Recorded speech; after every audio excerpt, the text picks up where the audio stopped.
नमस्कार सभी बहन भाइयों का गायत्री साधना चैनल में स्वागत है।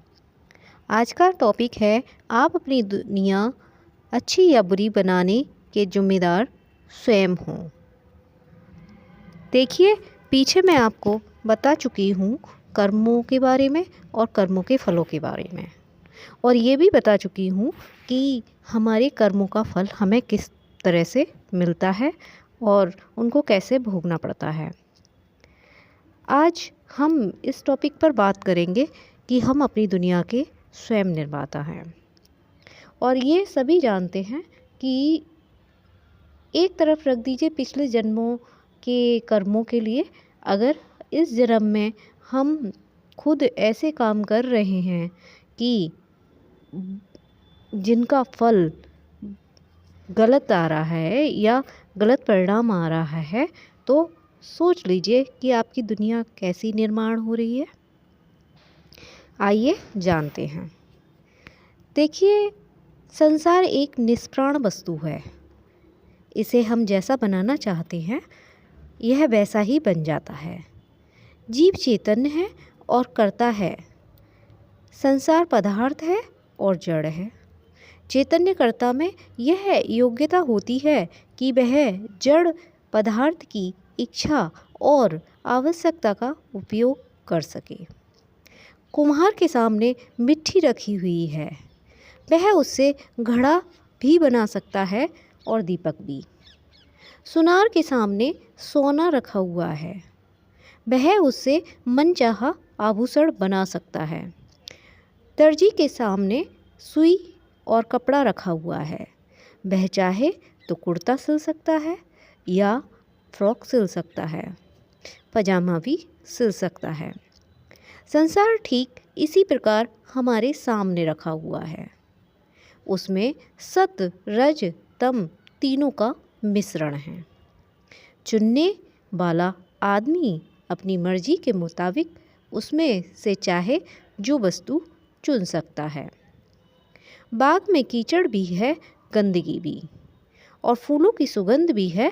कीड़े कीचड़ में घुस पड़ते हैं, मक्खियाँ गंदगी खोज निकालती हैं और भौरे सुगंधित फूल पर जा पहुँचते हैं।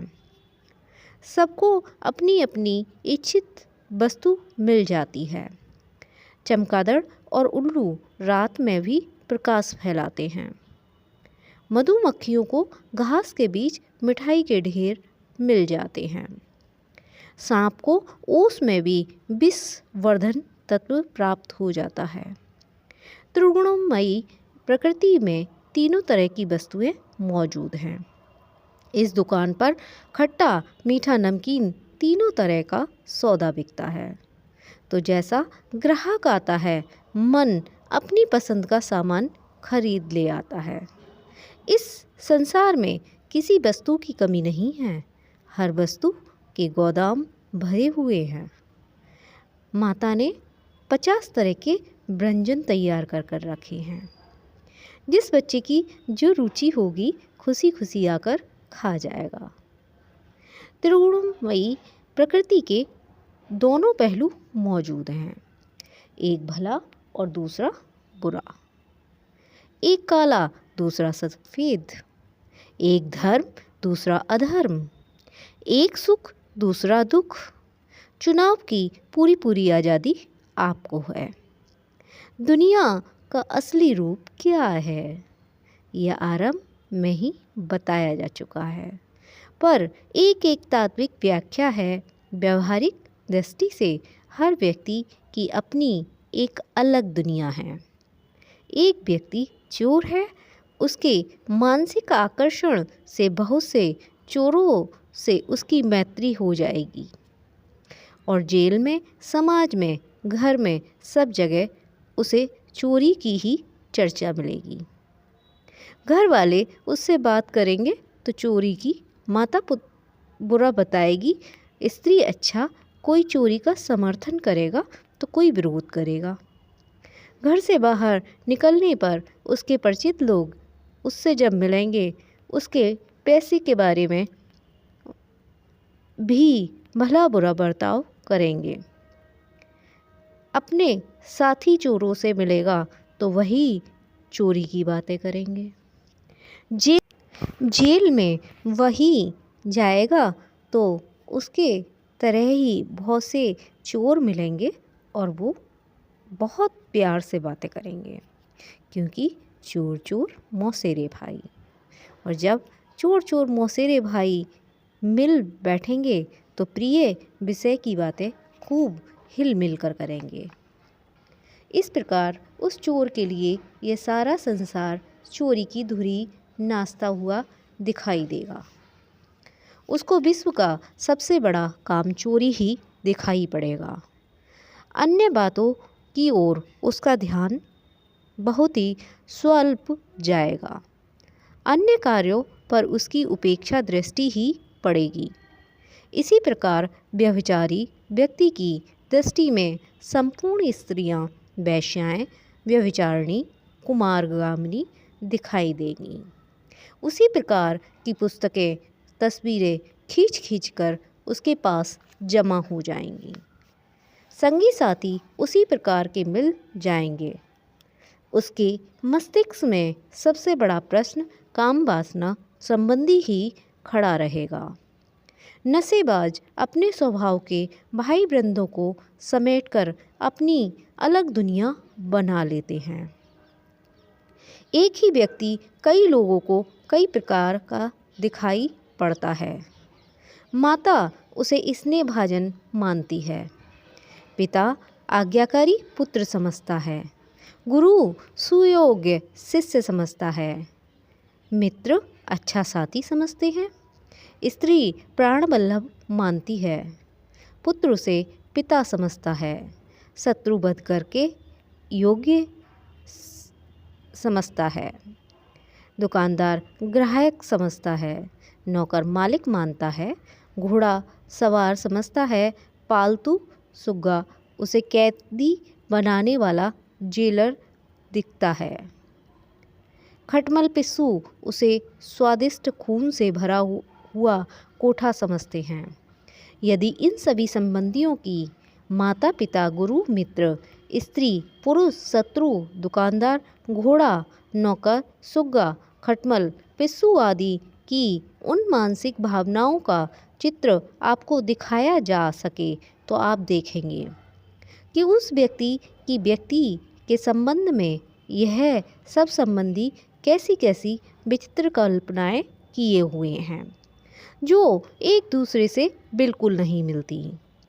इनमें से एक भी कल्पना ऐसी नहीं है जो उस व्यक्ति के ठीक ठीक और पूरे स्वरूप को प्रकट करती हो, जिसे उससे जितना एवं जैसा काम पड़ता है वह उसके संबंध में वैसी ही कल्पना कर लेता है।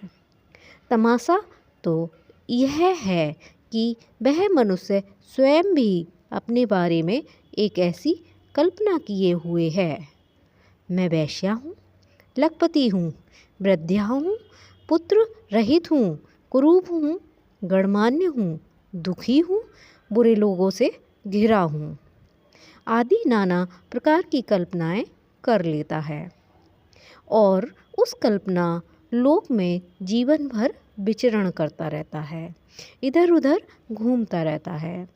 जैसे दूसरे लोग उसके बारे में अपने मतलब की कल्पना कर लेते हैं, वैसे ही मन भी अपने बारे में इंद्रियों की अनुभूति के लिए तरह तरह की कल्पना कर लेता है। संबंध में एक लंगड़ी लूली कल्पना भी कर लेता है और उसी कल्पना में लोग नशेबाज की तरह उड़ते रहते हैं। इस मर्म को यदि वह किसी दिन समझ पाए तो जाने कि मैंने अपने बारे में कितनी गलत धारणा बना रखी थी। लोग ऐसी ही अपनी अपनी भावुकता पूर्ण मानसिक उड़ान के हवाई घोड़े पर चढ़कर सच्चाई के बहुत ऊंचे ऊंचे आकाश में उड़ते रहते हैं और उसी नशे में कोई मन में लड्डू खाया करता है और मन के चने चबाया करता है, कोई शराबी सामने वाली दीवार को गाली देकर ही अपना सिर फोड़ लेता है और कोई कुत्ते को बाहुपास में कसकर प्रीतमा को चुम्बन आलिंगन का मजा ले रहा है।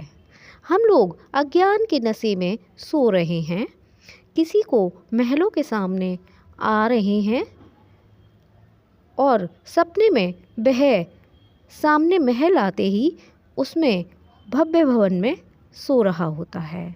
कोई भयंकर दुस्वप्न देखकर भयभीत हो रहा है। किसी शेख चिल्ली की शादी हो रही है, कोई पगला अमीर और बादशाही बघार रहा है। दुनिया के पागल खाने में तरह तरह की खोपड़ियाँ डोल रही हैं। यह सभी मूर्तियाँ अपने ढंग की विचित्र हैं। सभी अपने को होशियार मान रहे हैं।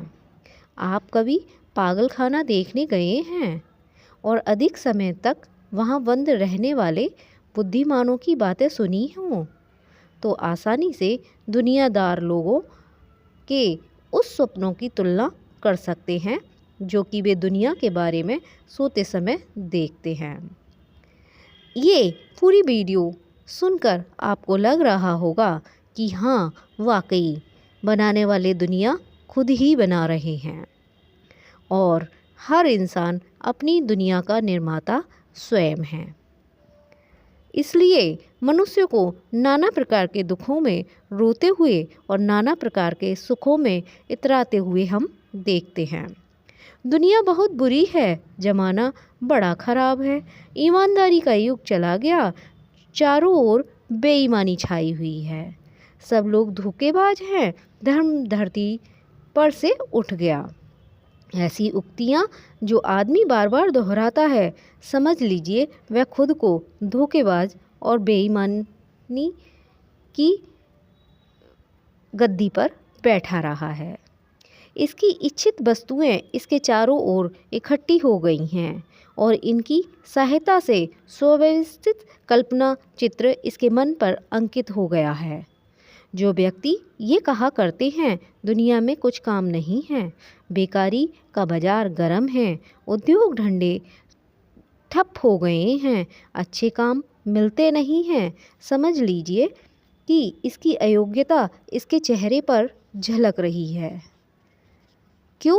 क्योंकि वह अपनी दुनिया ऐसे ही बनाया हुआ है। जहाँ जाता है वहाँ के दर्पण में अपना मुख देख आता है। जिसे दुनिया स्वार्थी, कपटी, दंभी, दुख में कलुषित, दुर्गुणी, असभ्य दिखाई पड़ती है, समझ लीजिए कि इसके अंतर में इन्हीं गुणों का बाहुल्य है। दुनिया एक लंबा चौड़ा बहुत बढ़िया बिल्लोरी कांच का चमकदार दर्पण है। इसमें अपना मुंह हूबहू दिखाई पड़ता है। जो व्यक्ति जैसा है इसके लिए त्रिगुणमयी सृष्टि में से वैसे ही तत्व निकलकर आगे आ जाते हैं। शेष चर्चा कल होगी। तब तक के लिए धन्यवाद और वीडियो को लाइक करें, कमेंट करें, शेयर करें और सभी से आग्रह है चैनल को सब्सक्राइब करें। नमस्कार।